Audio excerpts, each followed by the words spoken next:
श्रीगणेशाय नमः। येनाक्षरसमाम्नायम् अधिगम्य महेश्वरात् कृत्स्नं व्याकरणं प्रोक्तं तस्मै पाणिनये नमः। नमो नमः। अहं सुनील कुमार तिवारी ब्रजभूषण संस्कृत महाविद्यालये गयायां व्याकरण विभागस्य प्राध्यापको अस्मि। अधुना शास्त्री प्रथम वर्षीय छात्राणां कृते संस्कृत व्याकरण अधिकृत्य संधि विकरणम हिंदी भाषायां पाठयामि। छात्रों, आप लोगों को अगस्त से लेकर मार्च तक संधि समास प्रकरण का अध्यापन करा चुका था। पुनः पुनरावृत्ति हेतु संधि को बताता हूँ, ध्यानपूर्वक सुनेंगे।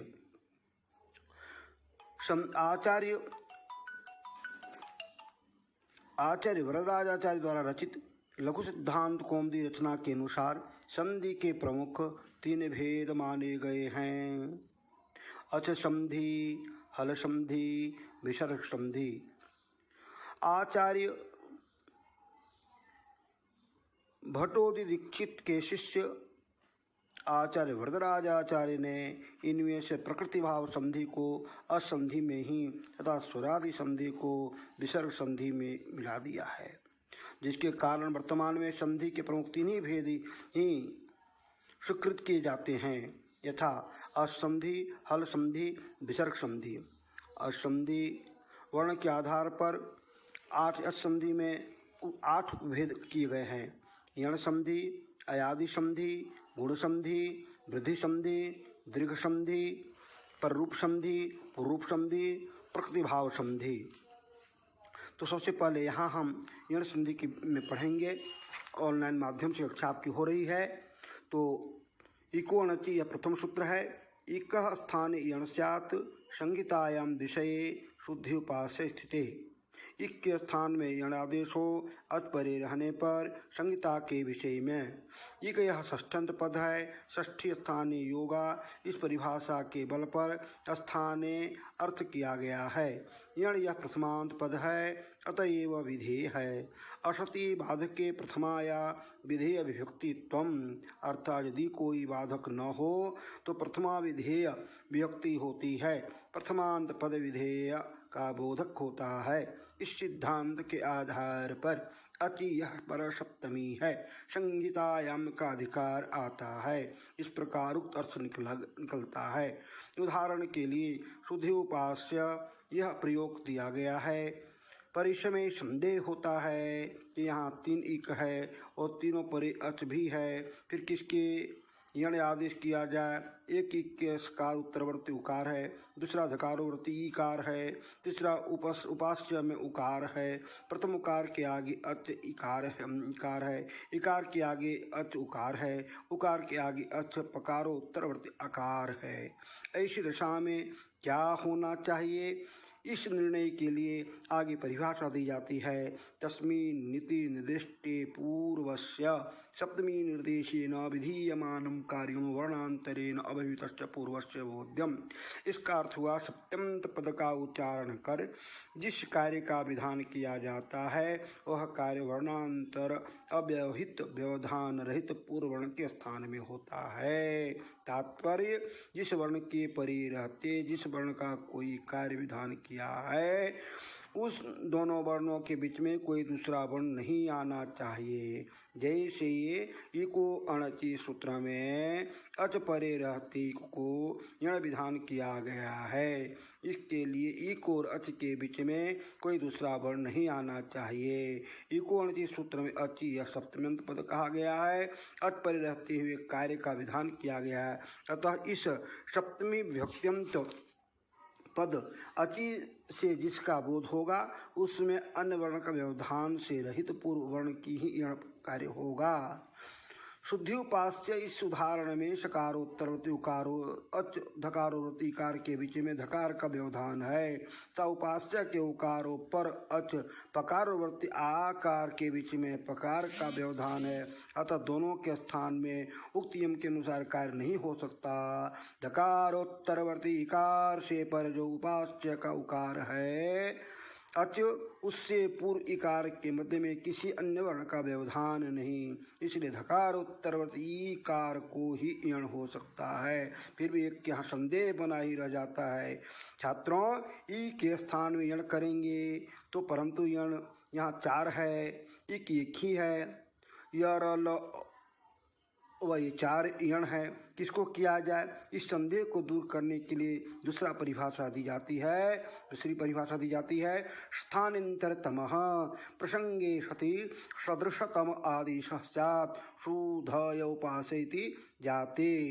अर्थात प्रसंग एक स्थानीय के स्थान पर कई आदेशों के प्राप्ति उपस्थित होने पर उनमें जो स्थानीय के उस सब के अधिक सदृश हो वह आदेश होता है।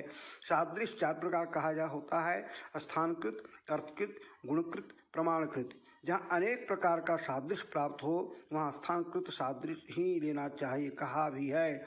यत्र अनेक विधीयमांतरेयम तत्र स्थानांत आंतरेयम बलीयः। अर्थात जहाँ अनेक प्रकार का सादृश हो वहाँ स्थानकृत सादृश बलवान माना गया है।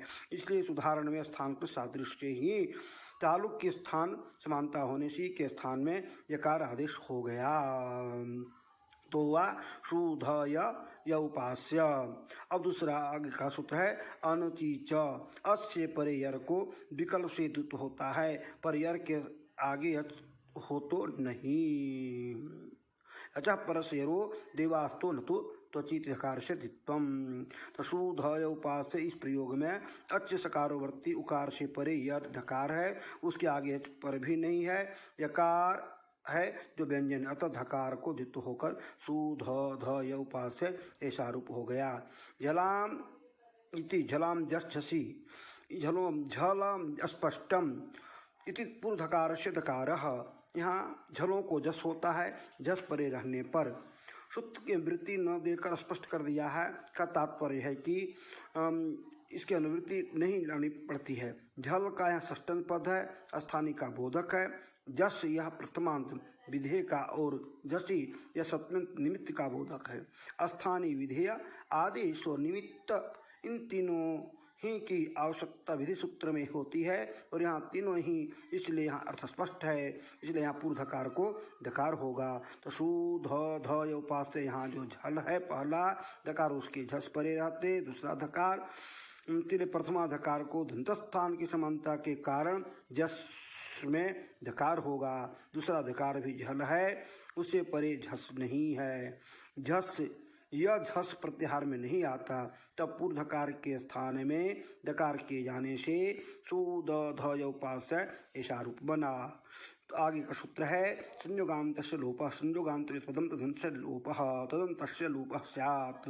संयोगांत इस पद के अंत में हो उसके अंत अक्षर का लोप हो।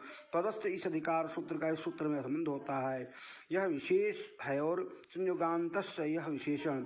इस सूत्र का इतना ही है कि संयोगांत पद का लोप इतना अर्थ होने से संपूर्ण पद का लोप प्राप्त होता है, अंत का लोप होता है। यह अर्थ अग्रिम परिभाषा के बल से होता है। इस प्रकार सु द ध य उपास्य इस प्रयोग में यकार का लोप होता है।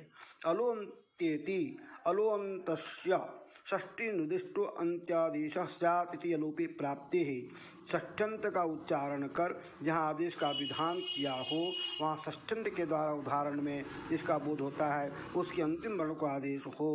प्रोक्त अनियम की दूर करने के लिए अलोन्त से परिभाषा है। इसका अर्थ है षष्ठ्यंत का उच्चारण कर जहाँ आदेश का विधान किया जाता है वहाँ उस षष्ठ्यंत पद के द्वारा उदाहरण में जिसका बोध होता है उसके अंतिम वर्ण का वह आदेश हो। इस परिभाषा के आधार पर संयोगांत पद के अंत का लोप होता है।